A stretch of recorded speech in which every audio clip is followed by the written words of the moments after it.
Si tu as du mal à faire confiance à tes équipes, tu considères qu'ils ne travaillent pas aussi bien que toi, tu as tendance à les materner, les diriger, les contrôler, que tu considères qu'ils sont pas suffisamment autonomes et toi ça te saoule parce que tout le temps que tu passes sur le terrain à les diriger, eh ben c'est du temps que tu passes pas pour développer ton business, ok? Si tu te reconnais dans ça, ne bouge pas, cette vidéo elle est pour toi. Déjà, il faut comprendre que derrière tout ça, parce que si tu es honnête avec toi-même, ce comportement que tu l'as avec tous tes salariés, tous tes sous-traitants, tous tes partenaires, tu contrôles. C'est le surcontrôle.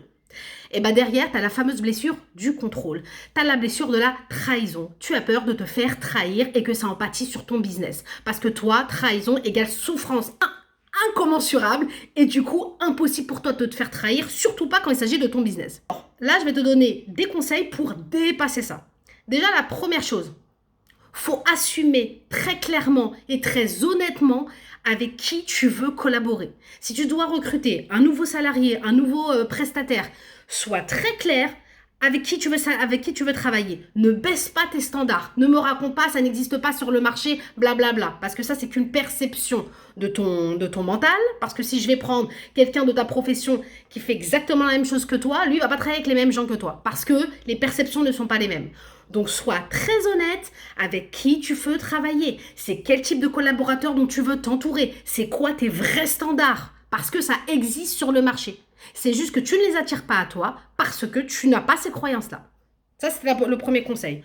Le deuxième conseil, quand tu délègues, la délégation n'exclut pas le contrôle. Quand tu délègues, tu vérifies aussi. Et quand tu délègues, tu ne donnes pas toute la patate chaude d'un coup. Si par exemple, tu recrutes une assistante, tu ne vas pas lui donner toute l'administrative d'un coup. Non, on y va par étapes. On sécurise notre système.